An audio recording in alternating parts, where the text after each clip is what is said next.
J'ai entendu mon père dire. Elle ne devait jamais le savoir. Et c'est à ce moment-là que tout a commencé. C'était censé être un week-end tranquille, un déjeuner d'anniversaire, des rires forcés, des verres à moitié pleins. Comme toujours. Ma sœur, Claire, arrivait en retard, comme d'habitude. Mais maman faisait semblant d'être surprise. Oh, quelle ponctualité! Ironisait-elle en lui tendant une assiette chaude, comme si elle ne passait pas sa vie à l'attendre. Mon mari, Julien, n'a jamais aimé ces repas. Trop de silence sous les mots. Trop de sourires qui collent. Je vais voir si je capte du réseau, dit-il en montant au grenier avec son téléphone. Je pensais qu'il fuyait. En réalité, il a trouvé la vérité. Il est redescendu avec une vieille chemise cartonnée, poussiéreuse, froissée. Mon nom inscrit dessus, en majuscule. Pas celui de famille. Mon prénom, seul. Élise. Tu veux voir ça? M'a-t-il dit, voix basse, front soucieux. Je ne voulais pas. Mais j'ai ouvert. Des photocopies. Un acte notarié. Une lettre manuscrite, jaunie par le temps. Et une phrase, soulignée 3 fois. Élise recevra la totalité du fonds, placé à son nom. Mais ce n'était pas la signature de mes parents en bas. C'était celle d'une femme dont je n'avais jamais entendu parler. Madeleine Barré. Julien feuilletait en silence. Moi, j'avais du mal à respirer. Il a murmuré. C'est ta grand-mère. Pas celle que tu connais. En bas, les rires continuaient. Claire parlait de son nouveau salon de thé. Maman vantait son courage, entrepreneurial. Papa servait du vin. Personne ne remarquait notre absence. Je suis descendue avec la chemise dans les mains. C'est quoi ça? Ai-je demandé. Le silence est tombé, comme un rideau de théâtre. Papa a pâli. Maman a croisé les bras. Claire a haussé les sourcils, faussement innocente. Personne n'a répondu. Alors j'ai répété. Qu'est-ce que c'est, ce document? Qui est Madeleine Barré? Pourquoi y a-t-il un fonds à mon nom que je ne connais pas? Claire a souri. Ce genre de sourire qu'on fait pour minimiser, pour éteindre. Élise, ce n'est rien. Juste une vieille histoire. Passée. Maman a murmuré. Ce n'était pas le moment de ressortir ça. Ce n'était jamais le moment. Et c'est là, au milieu des couverts sales et des regards évités, que j'ai compris qu'il y avait un avant et un après, et que j'étais déjà de l'autre côté. Je n'ai pas dormi cette nuit-là. Julien non plus. Il tournait les pages du dossier, lisait à voix basse des termes juridiques que je ne comprenais qu'à moitié. Moi, je regardais le plafond, les poutres, l'ombre de ma propre ignorance. À 5 heures du matin, je suis allée dans la cuisine. J'ai préparé du café comme maman le faisait. Même bruit, même cuillère. Mais le goût était amer. Pas à cause du sucre, à cause du silence. Tu savais? Ai-je demandé à mon père quand il est descendu, plus tard. Il a hésité. Puis a simplement dit. C'était plus simple comme ça. Plus simple. Ils avaient tout pris ce que Madeleine m'avait laissé. Un fonds d'investissement. Une somme conséquente. Et l'avaient utilisé pour Claire. Pour son école de commerce. Son premier appartement. Son fichu salon de thé. Et moi, j'avais grandi en pensant que tout ce que je recevais était une faveur. Un cadeau. Un sacrifice de leur part. La lettre de Madeleine était courte. Manuscrite. Très droite. Elle parlait de moi comme si j'étais précieuse. Pas comme un fardeau. Pas comme une erreur. Pas comme une obligation. Julien m'a regardé en silence. Puis il a dit « Tu ne peux pas laisser passer ça. » J'ai haussé les épaules. Il a insisté. « Tu mérites de savoir, de comprendre et de choisir ce que tu veux faire. » Ce que je voulais faire, c'était disparaître. Mais ce que j'ai fait, c'est appeler un avocat. Me présenter dans ce cabinet, Avec ma voix tremblante, mes mains moites, c'était comme revenir à l'école. L'impression de déranger. Mais l'avocate m'a écoutée. Tout, sans m'interrompre. Puis elle a dit « Vous avez un dossier, et vous avez des droits. Ce n'est pas de la vengeance, c'est de la justice. » J'ai signé la procuration, et c'est ce jour-là que j'ai cessé d'être l'enfant docile. Quand la convocation est arrivée, maman m'a appelée pour la première fois depuis des jours. « Élise, on peut en parler, non ? En famille. » Je l'ai laissé parler. Pendant 10 minutes. À la fin, elle a dit « Tu veux nous humilier ?» Je lui ai répondu « Non, je veux exister. » Et j'ai raccroché. Le silence de ma famille ne m'a pas surpris. Ce qui m'a surprise, c'est leur colère. Des messages passifs-agressifs. Des appels manqués. Claire qui écrivait dans un groupe WhatsApp de cousins. C'est triste d'attaquer les siens juste pour de l'argent. Et personne ne disait rien. Pas un mot pour me défendre. Pas un « peut-être qu'elle a raison ». Juste des emojis gênés, des silences, des changements de sujet. L'avocate m'a expliqué que le fonds de Madeleine avait été mis en trust à mon nom dès ma naissance, qu'il n'était pas censé être touché avant mes 25 ans, et que les signatures qui avaient autorisé son usage pour Claire étaient contestables. Vous avez été mineur. Vous n'avez rien signé. Ça change tout. Je me souvenais vaguement de Madeleine. Une vieille dame aux cheveux blancs qui sentait la lavande. Je croyais qu'elle était une amie de la famille. Elle me donnait des gâteaux secs et me disait « Tu es spécial », même si les autres ne le voient pas. J'avais 5 ans, et je l'avais oublié. Claire, elle, n'a pas oublié l'argent. Quand elle a été informée de l'assignation, elle m'a appelée. « Tu veux ruiner ma vie ?» a-t-elle lancé sans bonjour. « Non », ai-je répondu. « Je veux récupérer la mienne. » Elle a ri, un rire sec, sans joie. « Tu n'as jamais su prendre ta place. Maintenant tu veux prendre la mienne ?» Je n'ai pas crié. Je n'ai pas pleuré. Je l'ai laissée parler. Et quand elle a terminé, j'ai dit « Je ne veux plus m'excuser d'exister ». Puis j'ai raccroché. L'audience préliminaire a été fixée 1 mois plus tard. L'avocate a préparé le dossier. Contrat, relevé bancaire, courriel. Elle m'a montré une ligne, une date. Ce transfert, c'est le jour où Claire a ouvert sa première société. Avec ton fonds. Je regardais les chiffres comme on regarde une échographie. Preuve d'une vie qu'on avait niée. Julien m'a accompagnée à chaque rendez-vous. Il ne disait pas grand-chose. Il posait sa main sur la mienne. Et parfois, c'était tout ce dont j'avais besoin pour ne pas m'effondrer. « Tu tiens debout », disait-il.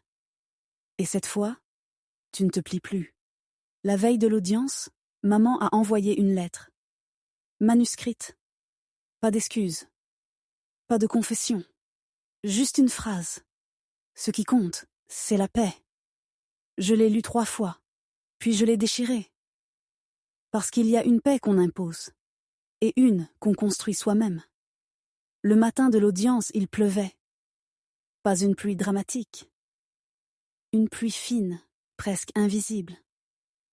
Comme celle qu'on sent sans la voir, comme le malaise dans une pièce où personne ne parle vraiment. Julien me tenait la main. Moi, je serrais le dossier contre moi comme un bouclier.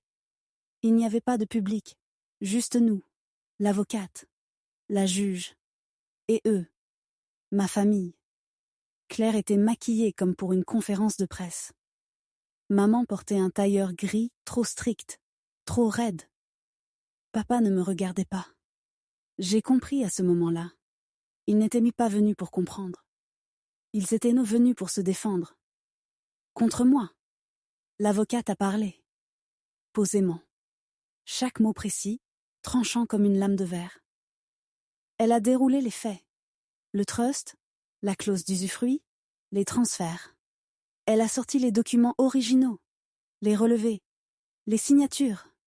Puis elle a montré une copie d'un courriel, daté de 10 ans plus tôt. Sujet: ne dis rien à Élise. Elle n'a pas besoin de savoir. Expéditeur: mon père. Destinataire: Claire. Je n'ai pas pleuré. Je me suis juste appuyée un peu plus contre le dossier. Claire a tenté de parler, de retourner l'histoire, de dire que j'exagérais, que tout avait été fait pour le bien de la famille. La juge a levé la main. Ce tribunal ne juge pas des intentions. Il juge des faits. Et les faits étaient là, incontestables. Mon nom sur le trust, mon héritage, utilisé sans mon consentement. Des signatures falsifiées, des silences organisés. Un vol, proprement exécuté, sous le couvert de l'amour. À la sortie, aucun mot. Ils sont passés devant moi sans s'arrêter. Même pas un regard. Juste un vide. Un vide qui, pour la première fois, ne m'écrasait pas. L'avocate m'a tendu la main. Vous avez gagné la première manche. Le reste viendra. Je l'ai serré. Et j'ai respiré. Pas de triomphe. Pas de vengeance. Juste de l'oxygène. Le soir même, j'ai reçu un message d'un numéro inconnu. Juste 2 phrases. Tu voulais tout gâcher. Tu l'as fait. Bravo. Aucune signature. Mais je savais. Je n'ai pas répondu. Parce que je n'étais plus celle qui attendait qu'on la croie. Ou qu'on la pardonne. Ou qu'on l'aime. J'étais celle qui avait dit « Stop ». Et ça, c'était déjà une révolution. Je n'ai pas fêté la victoire. Je suis rentrée chez moi. J'ai rangé le dossier dans un tiroir. Et j'ai dormi. Doucement. Sans rêve. Comme on dort après avoir pleuré longtemps sans bruit. Les semaines suivantes, les papiers se sont enchaînés. Reconnaissance de préjudice moral. Restitution du fonds. Frais juridiques. Julien gérait avec l'avocate. Moi, je regardais le plafond. Pas par fatigue, par vide. Tu vas faire quoi maintenant ? M'a-t-il demandé un matin. Je ne savais pas. Pas encore. Je suis retournée à la maison familiale. Pas pour les voir, pour vider le grenier. J'avais besoin de faire le tri. Dans les objets, dans les souvenirs, dans les mensonges. La poussière me piquait les yeux. Je suis tombée sur des photos. Claire enfant, radieuse. Moi en arrière-plan. Toujours flou. Toujours un peu à côté. Des dessins. Des bulletins scolaires. Des lettres. Aucun je suis fière de toi. Juste des essais de faire mieux. Dans une boîte en fer, j'ai trouvé un carnet. Écriture fine. Féminine. Madeleine. Elle écrivait comme on respire. Des pages entières. Des pensées. Des fragments de phrases. Et là, entre 2 lignes.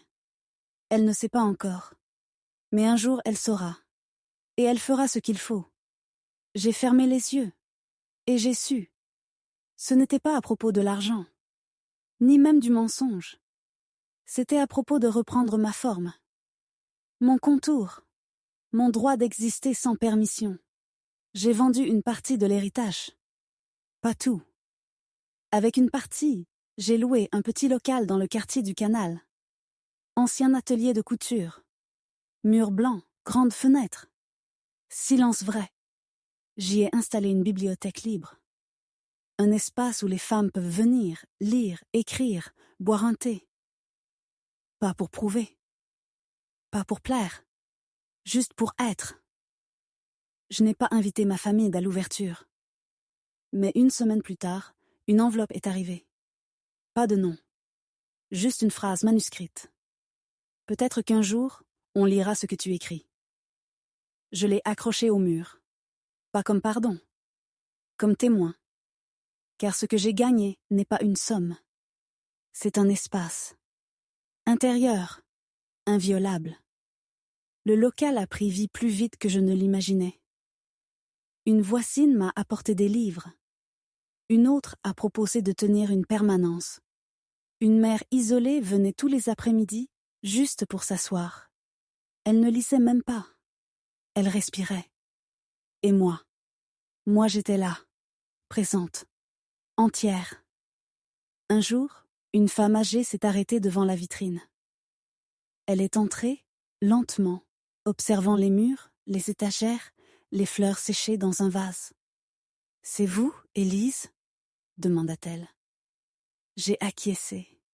Elle a souri. « Je connaissais votre grand-mère. Elle vous aimait, différemment, profondément. Elle s'est approchée d'une table, a touché un livre du bout des doigts. Elle disait, elle portera ce que nous avons dû taire. Vous comprenez ? J'ai répondu oui.